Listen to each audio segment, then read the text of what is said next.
Hello and welcome to BYJU'S IAS. Let's take up the analysis of today's The Hindu newspaper by looking at an editorial from page number 6 of the Delhi edition.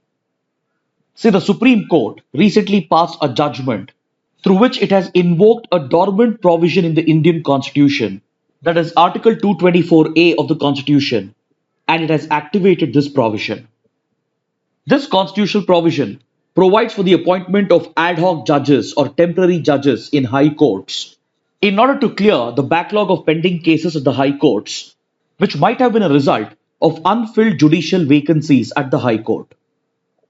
This constitutional provision has been used only sparingly in the past, and it has been used only for the limited purpose of clearing of certain cases where the expertise of a particular retired judge was required, or in certain category of cases where there was a need to fast-track justice. But for the first time, the Supreme Court has decided to mainstream this article, and it has directed the high courts to appoint retired judges as ad hoc judges or temporary judges, as the pendency of cases in certain high courts has increased exponentially.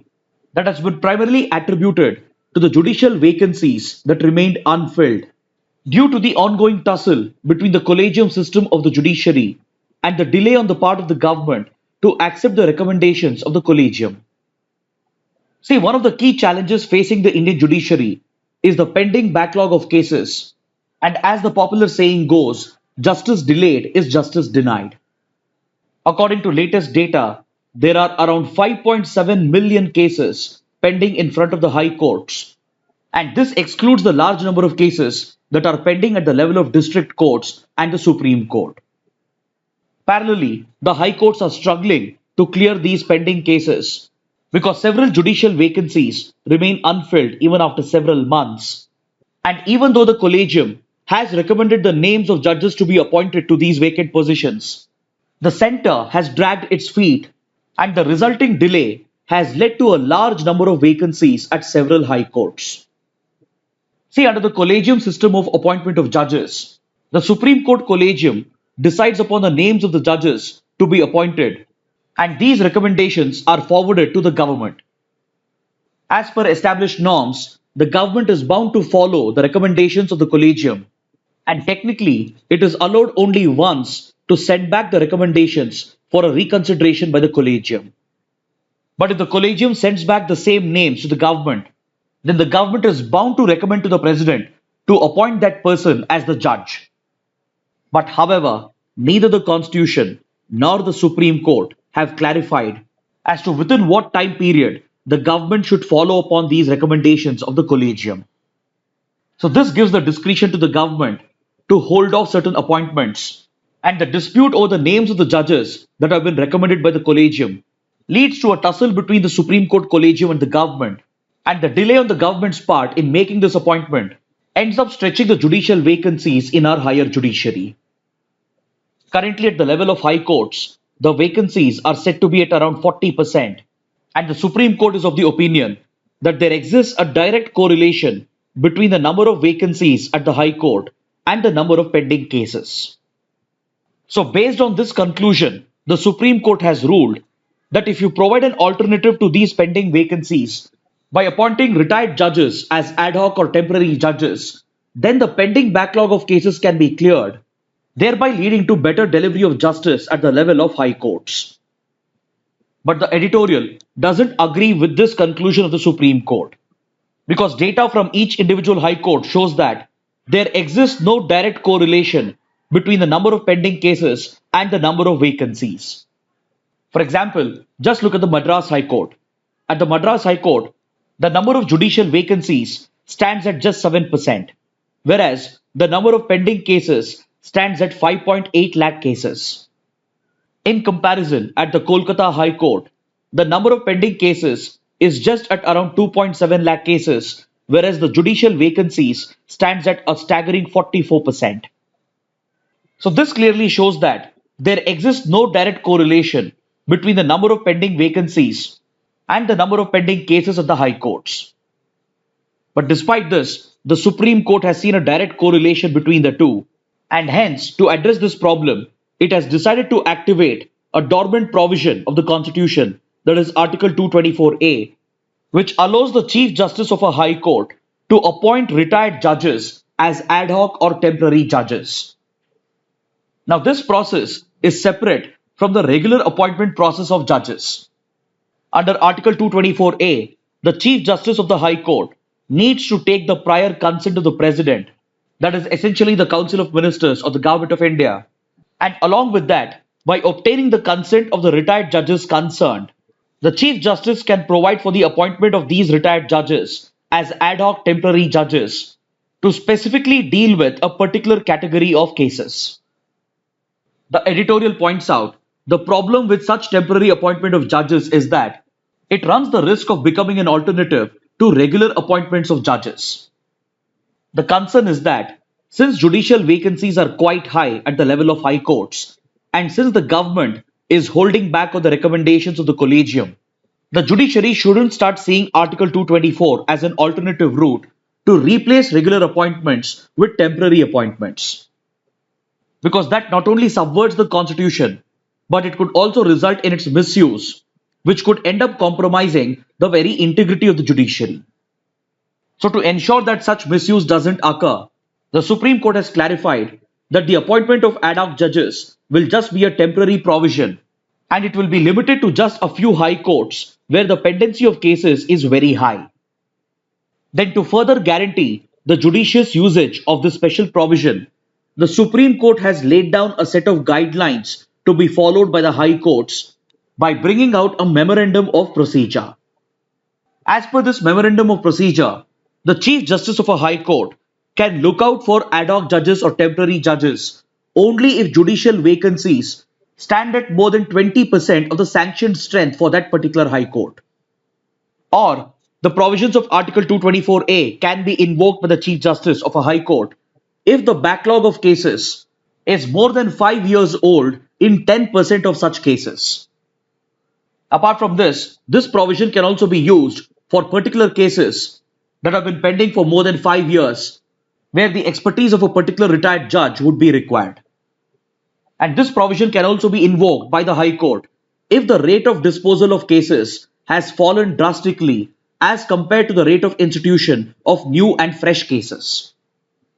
So under such clearly earmarked conditions, the Chief Justice of a High Court can invoke the provisions of Article 224A, and by following the guidelines laid down by the Supreme Court, they can provide for the appointment of ad hoc temporary judges. But the key point to be noted is that this temporary appointment cannot be a replacement or alternative to the regular process of appointment of judges. Under the Memorandum of Procedure, the Supreme Court has also clarified that the tenure of these temporary judges shall be in the range of 2 to 3 years.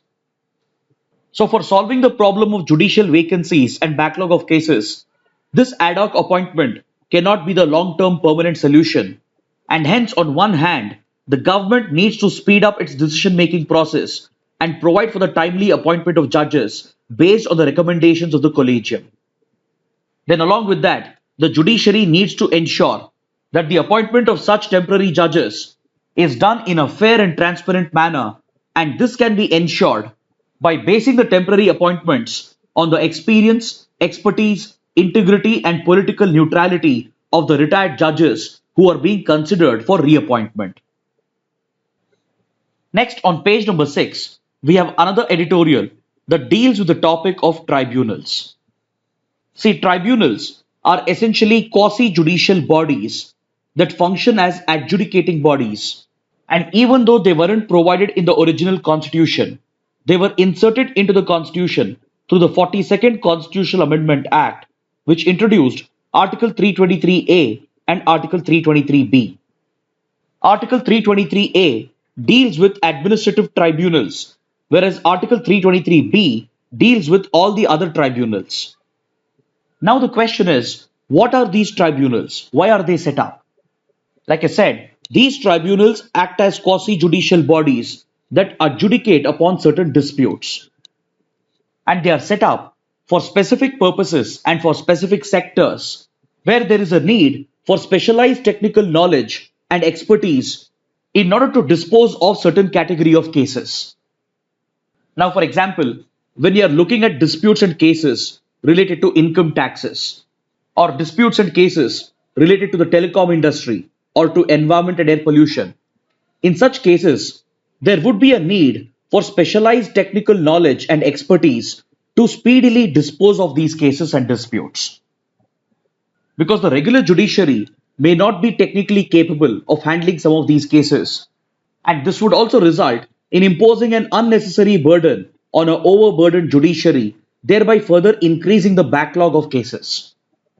So, in order to provide for that specialized knowledge and technical expertise where needed, and in order to provide for speedy justice and to clear the backlogs in these identified sectors, dedicated tribunals are set up which provide a cost effective legal option as they make justice more readily accessible and they also help in faster disposal of such cases. So, on these grounds, several tribunals have been constituted in India. For example, we have the Central Administrative Tribunal. Then there are separate tribunals that we have for settling income tax related disputes. Then for telecom disputes, we have a separate tribunal. And of course, for environment related disputes, we have the NGT or the National Green Tribunal that has been constituted by the NGT Act.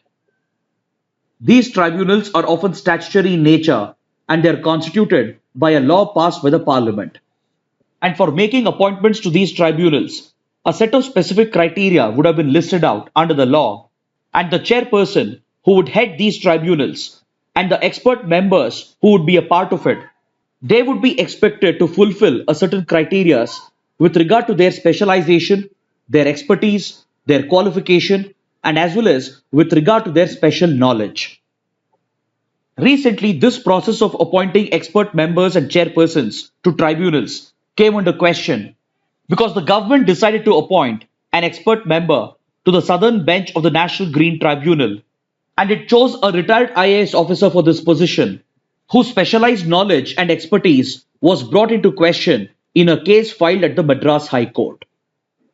This retired IAS officer had served for a few months in the Department of Environment and Forests of the Government of Tamil Nadu and had also briefly served with the State Pollution Control Board. So based on this limited expertise, the government decided to appoint this retired IAS officer as an expert member to the NGT.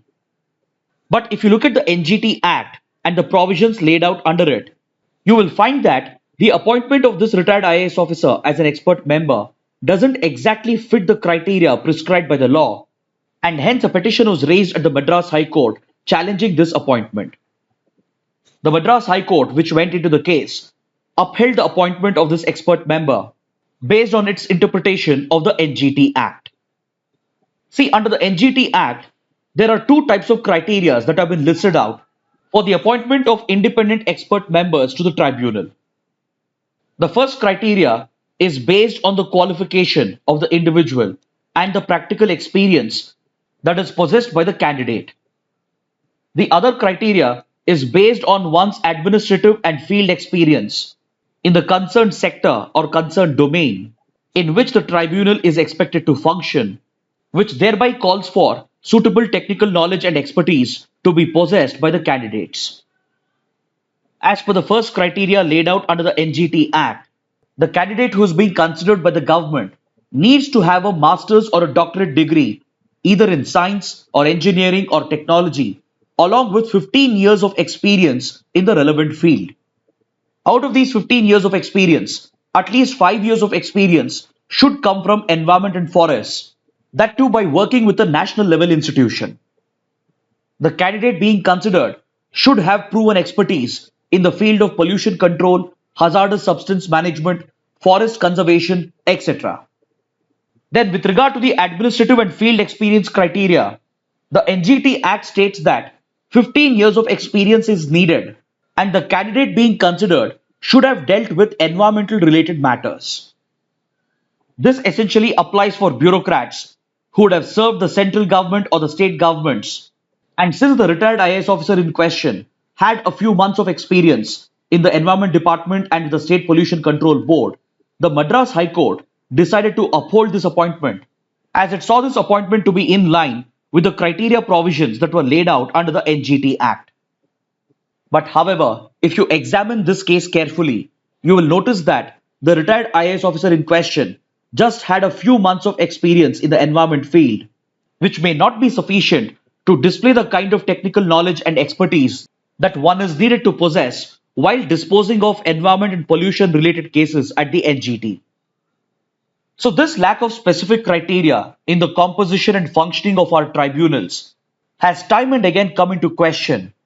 And in fact, the very need of these tribunals, along with their relevance and composition, is being debated by the judiciary as a part of an ongoing scrutiny. But however, the judiciary has decided to not step into this domain as tribunals are constituted by the parliament by enacting a law, and hence, under the obligation of doctrine of separation of powers, the judiciary has decided not to meddle or interfere directly with the appointments process of these tribunals.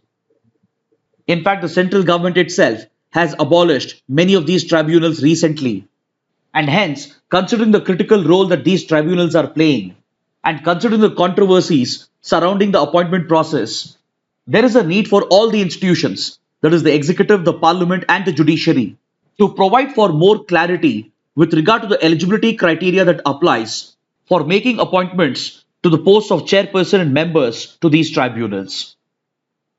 The editorial even suggests that the government should consider the establishment of a National Tribunal Commission, which can exercise superintendence over the appointments process and as well as over the functioning of these tribunals.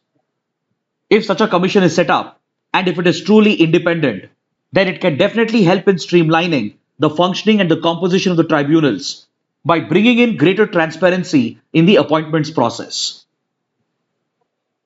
Now let's take up a very important article from page number 13, which covers the Leaders Summit on Climate, which was hosted by the United States. See, US President Joe Biden proposed the Leaders Summit on Climate, and he had invited the leaders of 40 major economies and vulnerable economies to take part in this key climate summit. Under the Climate Change Convention of the United Nations, we have the Paris Agreement, which is the current operational agreement that sets a climate change target for the world. As per this target, the member countries are striving to limit the rising global temperatures to under 2 degrees Celsius, and preferably, if possible, to keep it under 1.5 degrees Celsius as compared to pre-industrial levels. Even though the Paris Agreement lays down a clearly defined target, the problem is that it doesn't impose any individual targets on countries, and these are non-binding targets. The Paris Agreement doesn't even provide specific details as to how the stated target would be achieved, and it leaves the implementation entirely to the countries which are supposed to come out with their own INDCs or intended nationally determined contributions. That is, every country will decide upon its own voluntary contribution based upon its historical responsibilities towards carbon emissions and based upon its own national capacity. And through these voluntary contributions, the countries are supposed to help the world achieve this climate target that has been laid out under the Paris Agreement. But since the target of the Paris Agreement is non-binding and since it doesn't provide for any specific details, the United States under Joe Biden has decided to take a leadership role to drive the world towards achieving these targets of the Paris Agreement. See, the United States has always had a very complicated relationship with the subject of climate action and with the UN Climate Change Convention. Because as a developed country, it is clearly responsible for historical emissions. But under the previous Kyoto Protocol, which existed before the Paris Agreement, the US had refused to take up any historical responsibilities, and it had even failed to ratify the Kyoto Protocol. So on the question of historical emissions and historical responsibilities, there has always been a conflict between the developed countries and the developing countries. And this had led to a direct face-off between Western developed economies, such as the United States, with major developing and emerging economies, such as China and India. Earlier, when the Kyoto Protocol was being negotiated, and even when the Paris Accord was being negotiated under the Climate Change Convention, developing and underdeveloped countries led by India and China, they were insisting on the CBDR principle, which stands for Common but Differentiated Responsibilities, which refers to the different responsibilities that the developed and developing nations are supposed to take up in order to combat climate change. The responsibility to fight climate change cannot be equal, because the developed nations like US and European countries, they are responsible for historical emissions and they have become developed in the first place because they were able to freely burn fossil fuels for centuries together. But this carbon space doesn't exist for developing, emerging, and vulnerable nations who are yet to achieve their developmental goals and targets. So, this led countries like India, China to champion the principle of CBDR by providing leadership to an informal grouping known as the G77. And this brought these countries into a direct face off with the US and other developed nations. Even though the US was not a part of the Kyoto Protocol, the other countries went ahead to implement binding targets under the Kyoto Protocol, which was later replaced with the Paris Agreement. But a major breakthrough was achieved when the Paris Accord was signed because this time the US was also brought on board, and the then Obama administration made a commitment to be a part of the Paris Agreement, and it even promised $3 billion in climate finance to the Green Climate Fund. Following this major breakthrough, the world was progressing towards climate action, but all of a sudden, President Donald Trump unilaterally withdrew the US from the Paris Agreement, thereby eroding the leadership credentials of the US with regard to climate action.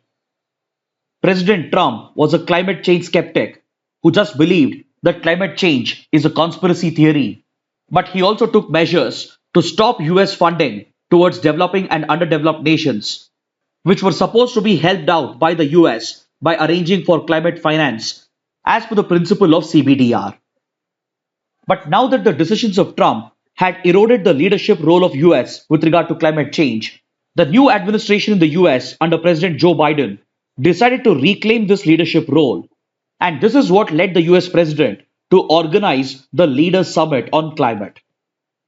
At this key summit, which was held virtually, several key nations have participated, which not only included developed nations like US and the West European countries, but it also included major economies such as India, China, Russia, and the others. Even a few vulnerable nations were included, which are likely to bear the maximum impact of climate change. During this summit, the United States has made a few landmark announcements, and it has taken up a voluntary commitment to cut greenhouse gas emissions by 50 to 52% by the end of this decade. It has also promised to the developing and underdeveloped nations to double its climate finance assistance by 2024. Under this target, the US has also announced to triple its adaptation finance by 2024. See, the earlier Obama administration had committed $3 billion in funding to the Green Climate Fund, out of which only $1 billion was fulfilled. And in addition to this, the developed countries had committed to contribute $100 billion in funding for every year as a part of climate finance, which would be given out to developing and underdeveloped nations in order to help them implement their climate action targets. Please remember that these financial commitments that the US has made during the Leaders Summit on Climate will be a part of the $100 billion per year that was earlier announced by the developed nations as a part of their climate financing. But one remarkable change in the approach of the US is that President Biden's administration has linked climate action and clean technology with creation of jobs and with promotion of growth. Because see, the conventional understanding is that promotion of growth and implementation of climate action, they are inversely related. That is, if you focus on climate action and reduce your emissions and switch towards cleaner and renewable forms of energy, you will end up making massive investments which could curtail your economic growth opportunities, thereby affecting your developmental targets. But however, the Biden administration has tried to create a link between climate action and clean technologies with the creation of jobs and promotion of economic growth, because any large-scale investment in these areas is bound to trigger new economic activity, which will lead to the creation of jobs that is environmentally sustainable. China, on the other hand, which also was a participant, has announced that it will achieve its peak carbon emissions by 2030 and it will strive to achieve carbon neutrality by 2060. These are not essentially new commitments being made by China, but these are the existing commitments that China has made as a part of its nationally determined contributions under the Paris Agreement. While reiterating these targets of China, it has reminded the developed countries of their historical responsibilities towards historical emissions, and it has reminded the world to stick by the principle of CBDR. India, on the other hand, has taken up a new initiative with the United States, and Prime Minister Modi has announced a joint partnership known as India-US Climate and Clean Energy Agenda 2030 Partnership, which is designed to promote joint investments of both the countries in cleaner technologies and drive both their economies towards decarbonization. This joint partnership of India and US will be based on two main pillars that includes a strategic clean energy partnership to promote collaboration in research and development in the field of clean and renewable forms of energy. And it shall also include a separate finance mobilization dialogue to arrange and channel more climate financing from the developed nations towards the developing nations. During this interaction, Prime Minister Modi has also reminded the world of India's NDCs that have been announced under the Paris Agreement. Under its intended nationally determined contributions, India is targeting a 2030 GDP emissions intensity, which would be 33 to 35% below our 2005 levels. India is also seeking to have 40% of its electricity to be generated from non-fossil fuel sources by 2030. Through such voluntary contributions, India is trying to stay in line with the targets of the Paris Agreement, and it has also shown more willingness to take up bolder steps by working with developed nations as well, such as the United States. Now, let's look at the mains practice questions. The first question: roping in retired High Court judges to clear the backlog of cases should not be at the cost of regular appointments. Elucidate. The second question: examine the recent issues seen in appointments through tribunals. Please write an answer to these questions and post your answers in the comment section below. So this concludes our discussion for today. Thanks for watching.